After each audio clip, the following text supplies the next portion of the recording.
시청자 여러분 안녕하십니까. 지금부터 전옥현의 안보정론을 시작하겠습니다. 이번 여론조사, 매주 목요일날 나오는 여론조사가 매우 중요하잖아요. 왜냐하면 4개 여론조사 기관이 같이 한꺼번에 해요. 자, 그런데 나온 걸 보면요, 윤석열 후보가 급락했어요. 이거 뭐 제가 보기에는 이 여론조사 신뢰성이 별로 없는 것 같습니다. 본래도 좀 신뢰성이 없어요. 왜냐하면 전부 다 친여 성향이 강한 여론조사 기관들이 나서서 하는 것이고, 그 다음에는 이 여론조사 기관의 특징은요, 다른 데는 대개 이 경비가 적게 들기 때문에 ARS, 이 자동 전화 이걸로 하는데, 여기는 전화 면접을 해요.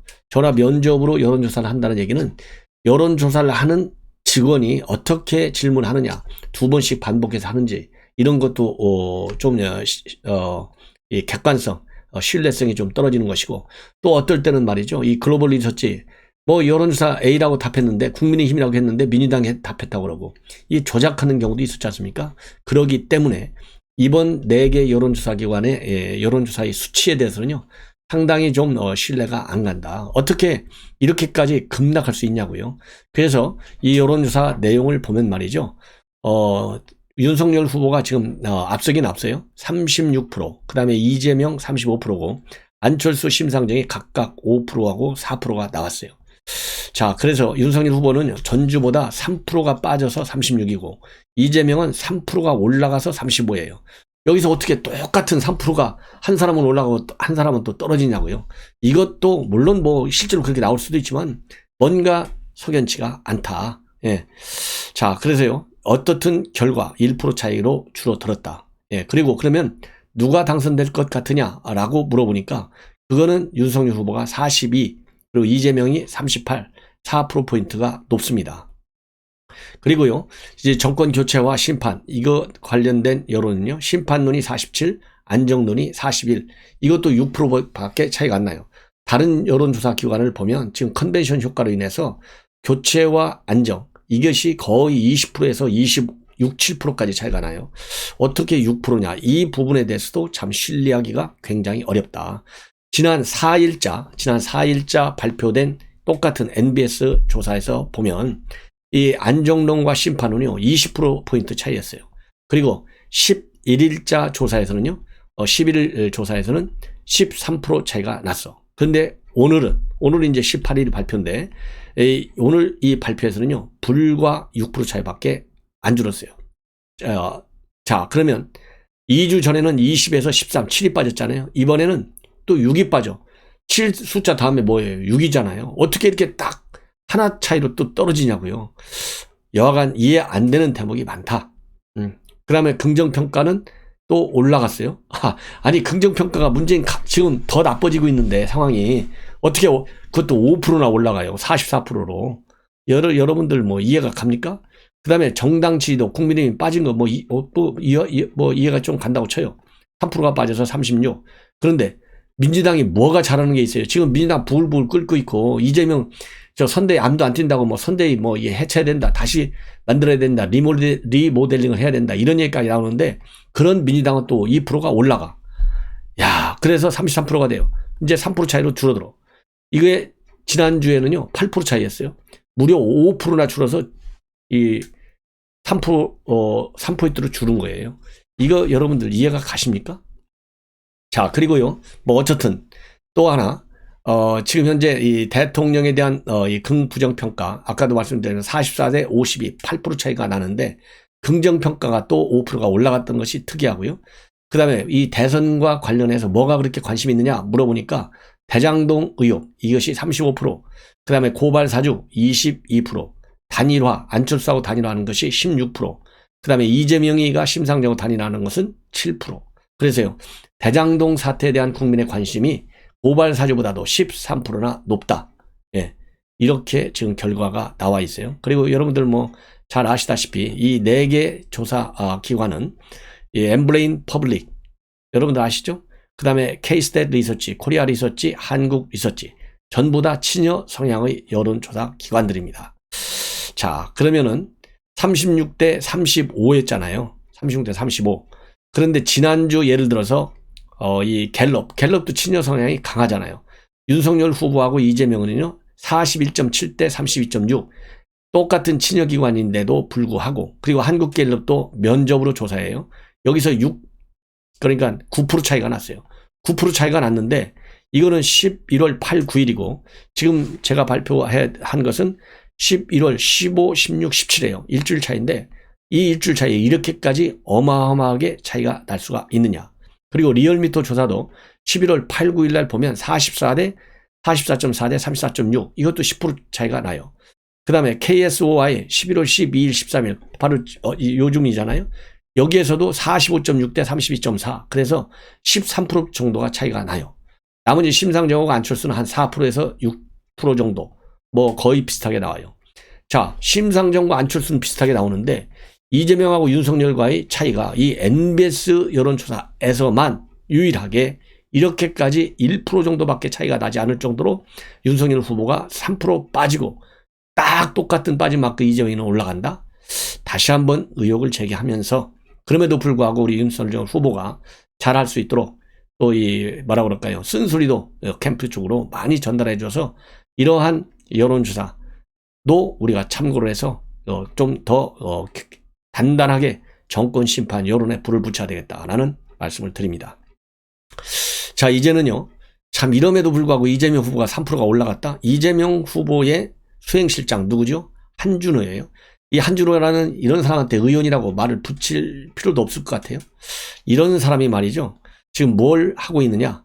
바로 어제 일입니다. 어제 17일 날 페북에 글을 올려가지고 김혜경과 이 김건희 이 두 사람을 비교하면서 출산을 했느냐 안 했느냐, 자식이 있느냐 없느냐 이걸 가지고 출산을 하지 못한 김건희 이 부인이 열등하다. 이런 부인이 과연 영부인으로서의 국격을 대변한다고 할 수 있겠느냐. 그리고 범죄 혐의 가족을 청와대 안주인으로 모셔야 되겠느냐. 이런 페북에 글을 올려놔서 지금 난리가 났어요. 근데 지금 난리가 나갖고 정의당에서 마저도 이거를 굉장히 비판하고 있고 이재명이도 사과하라. 이렇게까지 지금 정의당은 나오고 있어요.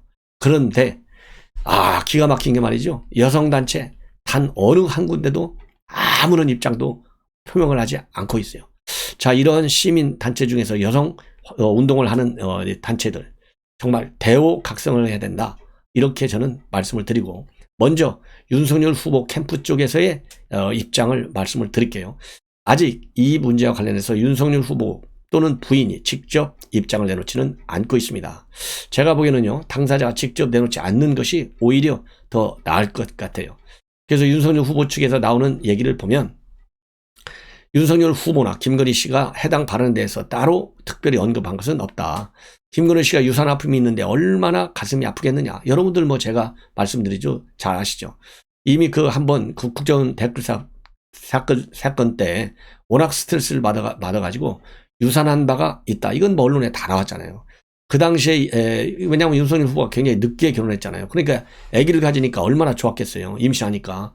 그래서 아기 태어나면 업고서 출근하겠다라고 할 정도로 좋아하다가 이게 유산이 됐는데 국정원 댓글 때문에 이러한 정말 그 아픈 과거가 있는데 이런 거를 다 무시하고 이렇게 아기가 있느냐 없느냐 자녀가 이걸 가지고 비판하는 한준호 이거요 뭐 국회의원직 사퇴라고 하라고 하기까지는 좀 과하고 이거야말로 국회윤리위원회에서 징계를 해야 된다. 징계. 이럴 때 징계 안 하고 언제 징계를 해요? 그렇잖아요? 네, 그리고 이것도 또 선거법 아무리 표현이 잘하고 하지만 이건 인격 명예훼손 아니에요? 선거법 위반 여부도 좀 시민단체가 한번 검토를 해서 법 위반 부분이 있으면 고발 조치하고 그리고 일단 정치인이니까 정치적인 제재를 가야 된다. 그래서 국회에서 즉각 징계위를 열어라. 이런 건요 민주당이 자발적으로 먼저 여십시오.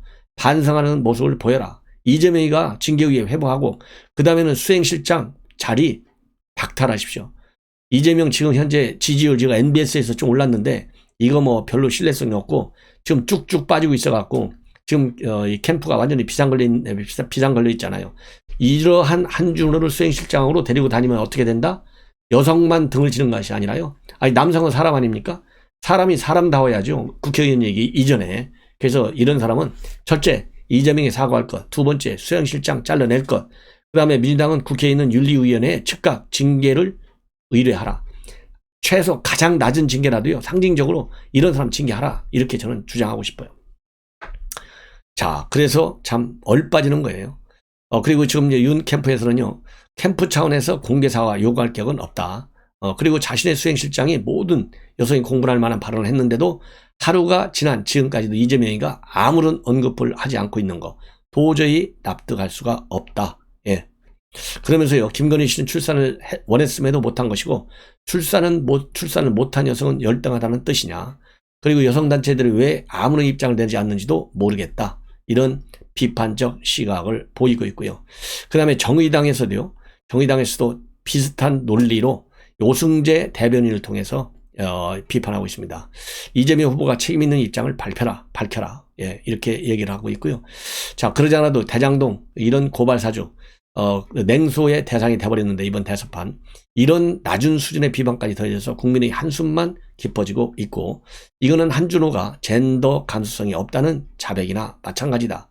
그러면서 이 정치적인 비판과 문제 제기를 한다 하더라도 지켜야 할 법이 있는데, 예, 법이 있는데 이런 것을 지금 이번엔 이런 입장을 내놓은 거, 이거는 절대 용납될 수가 없다.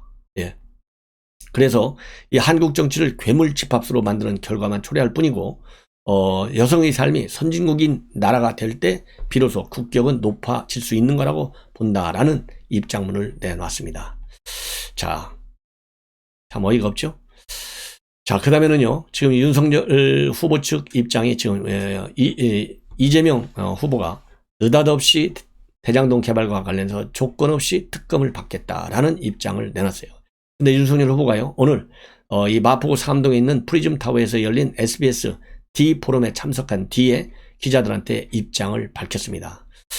민주당 이재명 후보가 특검을 받을 수 있다는 거, 이거는 받았으면 참 좋겠다. 국민이 의혹을 많이 가지고 있는 그야말로 보통 사건이 아니지 않느냐. 그러면서요, 이 검찰이 제대로 수사하지 않으면 이런 본인의 문제를 포함해서 자꾸 의심하니까 깨끗하게 터는 차원에서 특검을 요구할 생각이다. 이렇게 이러한 입장을 이재명 후보가 밝힌 바 있지 않습니까? 여기에 관해서 입장을 낸 거예요. 그러면서 특정인에게 1조에 가까운 이익이 돌아갔기 때문에 국민적 의혹이 생긴 것이고, 국민 대다수가 특검해야 된다고 생각하는데 받지 않겠다. 이렇게 하면은 선거를 할 수 있겠느냐. 어차피 받을 수밖에 없고, 이재명 후보가 이런저런 조건들, 즉 고발사주 의혹, 부산저축은행 수사, 이런 걸 같이 하자고 하는데 범죄 사실이 특정이 안 되는 것까지 특검하자는 건 취지에도 안 맞고, 이거는 특검을 회피하기 위한 물귀신 작전이다. 자, 그러면서요, 뭐라고 그러죠? 그러면서 윤석열 후보는 그러려면 특검을 하라는 거다. 예, 특검을 하라는 거고, 공수처에서 수사하고 있고 만약 비리가 있다면 특검을 안 해도 벌써 수사하지 왜 안 하고 놔뒀겠는가. 당 특검으로 가겠다라면 가라는 것이다. 그리고 하지만 과도하게 조건을 내세워서 물귀신 작전을 하면 특검이 제대로 되지 않는다. 특검도 수사 대상을 집중해야 수사가 되는데 몇 개씩 집어넣어서 물타기를 한다면 특검이 아니라 말장난이다. 예. 그리고 김기현 원내대표도 오늘 최고위원회에서 이재명 후보가 입으로는 예외 없는 특검을 말하고 피할 생각이 없다고 하지만은 특검법 협상을 위한 원내대표회동은 거부하고 있다고 비판하면서 조건 없는 특검을 즉각 받아들여라, 이런 입장문을 내놨고요. 그리고 민주당은 대장동 몸통을 잡는 특검법은 반대하며 대장동 방문 같은 쇼를 벌이고 있는데 자다가 봉창 두드리는 생뚱맞은 형태다. 민주당이 횡설수설하며 쇼를 벌이는 이유는 대장동 몸통인 그분이 누구인지 잘 알기 때문이다. 이런 비판문을 내놨습니다. 자, 그리고요, 이제 선대위와 관련해서 지금 이런저런 얘기들이 많이 나오고 있어요. 선대위와 관련해서. 자, 그런데 이 선대위 구성이 지금 조금 늦어지는, 그래서 빨리 하는 것보다는요, 이 선대위 하나를 보고 윤석열 후보의 집권 비전이 뭐다라고 인식할 정도로 샘김, 즉 김종인과 김병준, 그리고 김한길, 이 세 분을 전부 선대위 쪽으로 말하자면 포진하는 것이 지금 윤석열 후보가 그리는 큰 그림이다. 이렇게 입장문을 내놓고 있습니다.